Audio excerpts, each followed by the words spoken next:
Good day everyone, especially to you ma'am. My name is Narena Embaryon and to this video is I will tackle the exile in Dapitan and in Rizal life, works and writings. So when you say exile in Dapitan isa itong malalim na paglalarawan ng kalungkutan, pagkawala at kawalang katiyakan, ngunit may bahid ng pag-aalala sa mga magagandang pangarap at paniniwala ng kabataan. Noong July 26, 1892, dumating si Jose Rizal sa Maynila at isang linggo lang ang lumipas nang itatag niya ang Liga Pilipina noong July 3.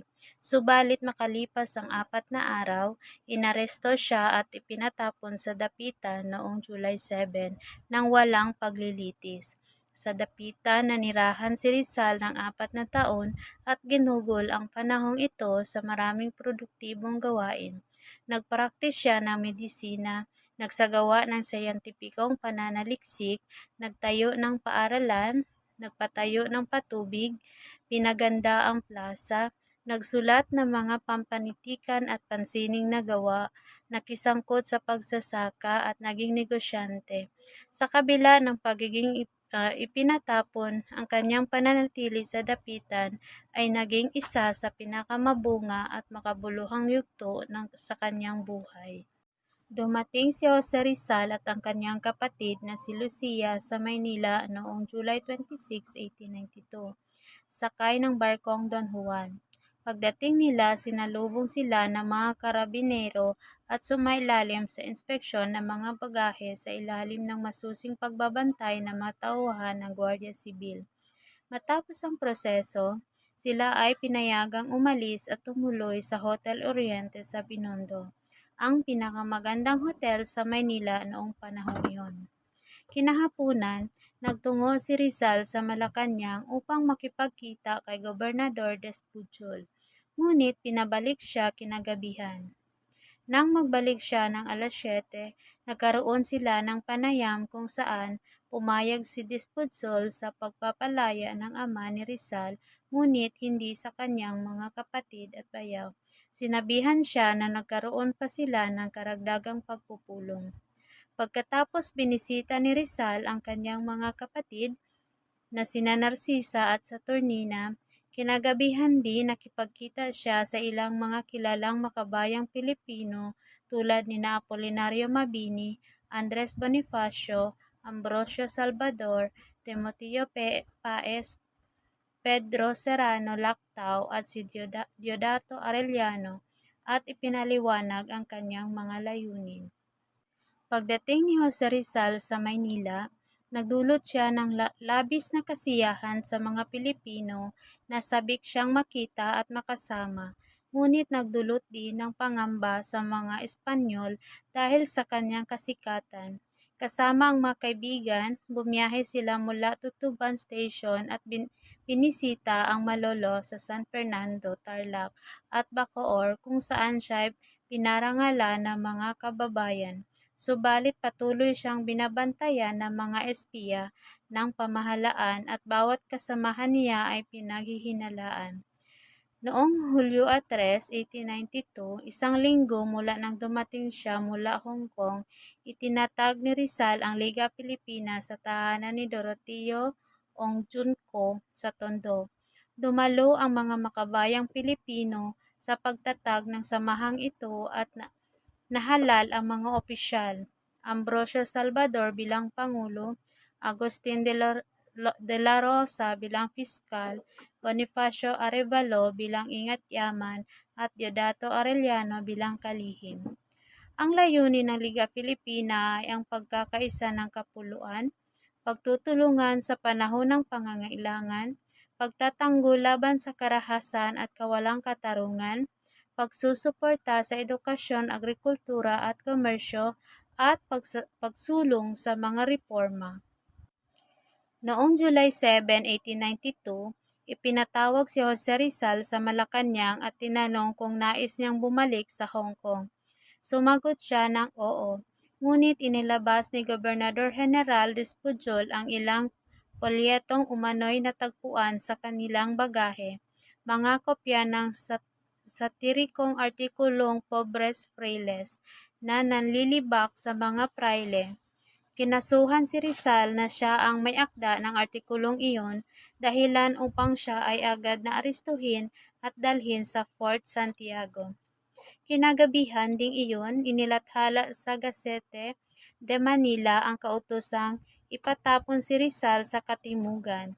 Ilan sa mga dahilan ng pagkakatapon ay ang mga sumusunod: ang paglimbag niya ng mga aklat artikulong laban sa Espanya at Katolisismo, ang pagdadala ng polyetong Pobres Frailes na laban sa mga prayle, ang pag-aalay ng nobelang El Filibusterismo sa mga taksil na sina Burgos, Gomez at Zamora. Ang layuning sirain ang pananampalatayang Katoliko sa puso ng mga Pilipino. Pagkatapos ng hating gabi ng Hulyo 14, si Rizal ay isinakay sa barkong Cebu at dinala sa Dapitan. Dumating siya sa Dapitan ng Hulyo 17, 1892 at dito nagsimula ang kanyang pagkakatapon na tumagal ng 4 na taon hanggang Hulyo 31, 1896. Sa barkong nagdala kay Jose Rizal sa Dapitan ay may dala ring liham mula kay Padre Pablo Pastels para kay Padre Antonio Obac na nagsasaad ng mga kondisyon para sa paninirahan ni Rizal sa bahay ng misyon ng mga Huwesbita. Kabilang sa mga ito ang pag-atras ni Rizal sa kanyang mga pananaw laban sa relihiyon, pagsasagawa ng kumpisal at pagganap bilang isang tapat na Espanyol. Tumanggi si Rizal sa mga kondisyong ito kaya siya'y nanirahan sa bahay ni Kapitan Ricardo Carnicero, ang komandante ng Dapitan. Nagkaroon sila ni Carnicero ng mainit at magiliw na relasyon at sa paglipas ng panahon, napagtanto ni Carnicero na hindi mapanganib si Rizal.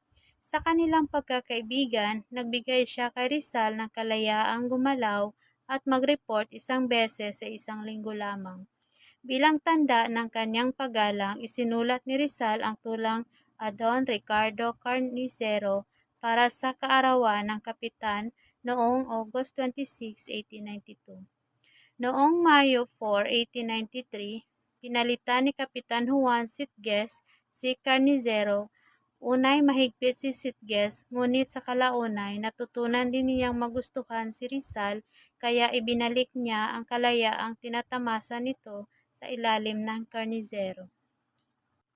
Habang nasa Dapitan, nakipagpalitan si Jose Rizal ng mga liham kay Padre Pablo Pastels tungkol sa relihiyon. Nagsimula ang kanilang intelektual na debate nang padalhan siya ni Pastels ng aklat ni Sarda, kasama ang payo na itigil ang kanyang kahangalan sa pagsusuri sa relihiyon mula sa sariling paghatol. Naganap ang kanilang palitan ng liham sa loob ng 8 buwan kung saan ipinahayag ni Rizal ang kanyang mga ideyang kontra sa Katolisismo, bunga ng kanyang karanasan sa mga prayle at impluwensya ng masyoneriya. Sa kanyang mga liham, ipinakita ni Rizal na naniniwala siya sa halaga ng individual na paghatol bilang biyaya ng Diyos, na tapat gamitin upang mahanap ang katotohanan. Ayon sa kanya, bagaman maaring magkaiba ang relihiyon, ang lahat ay patungo sa isang liwanag. Samantala, iginiit ni Padre Pastels na ang pananampalatayang Katoliko ay mas mataas sa lahat, kabilang ang rason at tinuligsa ang mga paniniwala ni Rizal bilang bunga ng rasyonalismo at naturalismo. Ang kanilang debate ay nagtapos nang walang nagbago sa paniniwala ni Rizal. Hindi siya nakumbinsi ng mga argumento ni Pastels kaya't nanatiling bukas ang kanilang langutan sa relihiyon. Sa Dapitan, namuhay si Jose Rizal ng isang tahimik ngunit produktibong buhay. Ang kanyang pamilya, kabilang ang kanyang ina, mga kapatid at mga pamangkin, ay nagpalitan ng pagbisita sa kanya upang maibsan ang kanyang kalungkutan sa lugar na malayo sa kabihasnan. Nagtayo siya ng sariling bahay malapit sa dagat, napapalibutan ng isang hardin ng mga punong prutas at may dalawang karagdagang bahay, isa para sa kanyang mga estudyante at isa para sa kanyang mga pasyente. Namuhay si Rizal ng masiglang pamumuhay bilang isang ipinatapon. Nagpraktis ng medisina, nagturo at nagsangkot sa sining panitikan, siyensya, agrikultura at negosyo. Nakipag-unayan din siya sa mga kaibigang sayantipiko mula Europe tulad ni Blumentritt, Jos Ross at Mayer. Sa isang liham kay Blumentritt noong December 19, 1893, inilarawan niya ang kanyang buhay kabilang ang mga simpleng kasiyahan, pag-aalaga ng mga halaman at manok, pagtuturo sa mga kabataan, at pagtulong sa mga mahirap na pasyente. Isinaayos ni Rizal ang kanyang araw sa pagtulong sa mga pasyente tuwing umaga, pagtuturo sa hapon at pagbabasa o pag-aaral sa gabi. Ang kanyang panahon sa dapitan ay naging masigla at makabuluhan sa kabila ng kanyang pagkakatapon. Sa dapitan, naging kilala si Jose Rizal bilang isang mahusay na doktor, lalo na sa larangan ng operasyon sa mata. Bagaman marami sa kanyang mga pasyente ay mahihirap na binibigyan niya ng libreng gamot, mayroon din siyang ilang mayayamang pasyente na handang magbayad ng malaking halaga sa kanyang serbisyo. Ilan sa kanila ay sina Don Ignacio Tumarong na nagbayad ng 3,000 pagkatapos makakita muli, at isang Ingles na nagbayad ng 500 pesos. Tinulungan din niya si Don Florenzo Azcaraga na nagbigay ng kargamento ng asukal bilang bayad. Sa kanyang ina na si Doña Teodora, 3 beses siyang nagsagawa ng operasyon sa mata. Ngunit nagkaroon ito ng komplikasyon dahil hindi sinunod ni Doña Teodora ang tagubilin. Dahil dito, sinabi ni Rizal na maunawaan niya ang hirap ng paggamot sa mga miyembro ng pamilya. Bukod sa tradisyonal na medisina, naging interesado si Rizal sa lokal na halamang gamot ng Pilipinas. Nag-aral siya ng mga katutubong halamang may gamot na halaga at nagre-reseta ng mga ito sa kanyang mahihirap na pasyente na hindi kayang bumili ng mga mamahaling gamot. Si Jose Rizal na may titulong Perito Agrimensor mula sa Ateneo at may kaalaman sa inhinyeriya ay nagdesisyon at nagtayo ng sistema ng supply ng tubig sa dapitan upang magbigay ng malinis na tubig sa mga tao sa kabila ng limitadong kagamitan, materyales at pondo. Ginamit niya ang prinsipyo ng inhinyeriya na natutunan sa kanyang pag-aaral at karanasan. Nabilib ang isang Amerikanong inhinyero, si G.H.F. Cameron, sa gawaing ito ni Rizal, lalo't nagawa niya ito nang walang modernong kagamitan. Ang sistema ay gumamit ng tubig mula sa isang bati sa bundok, dumaraan sa mga kanal at tubo ng kawayan at umabot sa ilang kilometro sa kabila ng mga balakid. Nagtagumpay si Rizal sa pagbibigay ng maaasahang supply ng tubig sa dapitan. Nang dumating si Rizal sa dapitan, nalungkot siya sa kalagayan nito at nagpasya siyang pagandahin ang bayan. Sa kanyang liham kay Father Pastel, sinabi niyang nais niyang makatulong sa bayan. Bukod sa pagtatayo ng sistema ng tubig, inalis niya ang mga latian upang mabawasan ang malarya at ginamit ang bayad ng isang Ingles na pasyente upang pondohan ang sistema ng ilaw ng bayan gamit ang mga lamparang langis ng niyog. Kasama si Padre Francisco Sanchez, niremodel nila ang plaza ng dapitan at gumawa ng malaking relief map ng Mindanao bilang dekorasyon na maituturing na isang ambag sa sining at edukasyon. Si Rizal ay may matinding pagpapahalaga sa edukasyon kaya't nagtatag siya ng sariling paaralan sa dapitan sa kanyang pagkakatapon. Mayroon siyang 16 na estudyante mula sa mga kilalang pamilya na hindi niya sinisingil ng matrikula. Sa halip siya ay nagtutulungan sa mga gawain sa hardin at komunidad. Tinuruan ni Rizal ang mga ito ng pagbasa, pagsusulat, matematika, mga wika at moralidad bukod sa praktikal na mga gawain gaya ng pagpapangalap ng mga specimen.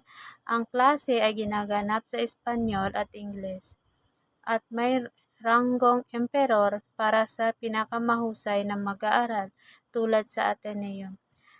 Sa labas ng klase, hinihikayat niya silang mag-ehersisyo at maglaro para sa kanilang pisikal na kalakasan.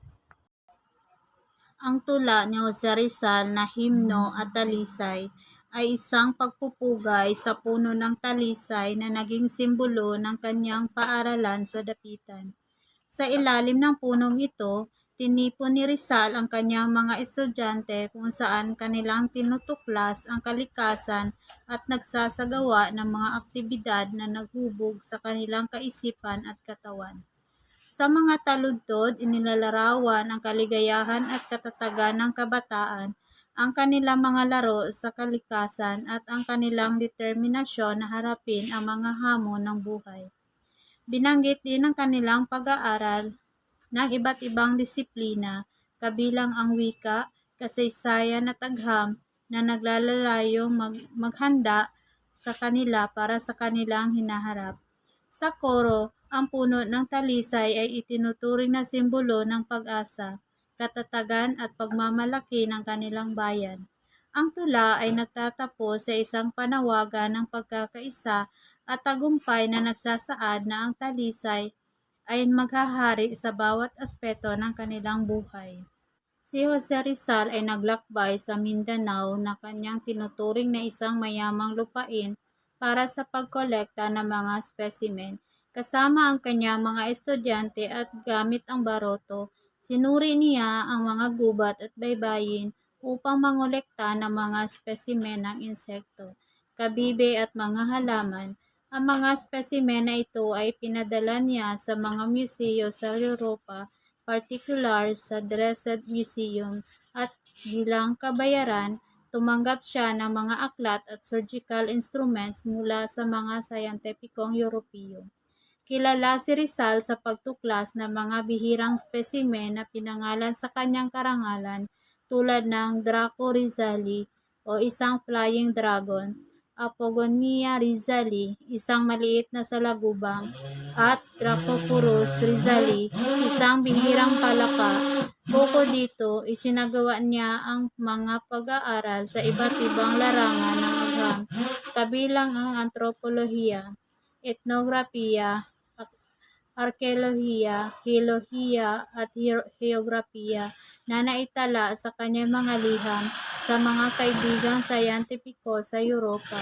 Ang kanyang walang kapantay na kasanayan sa agham ay napatunay ng kanyang masigasig na pagsisikap sa larangang ito.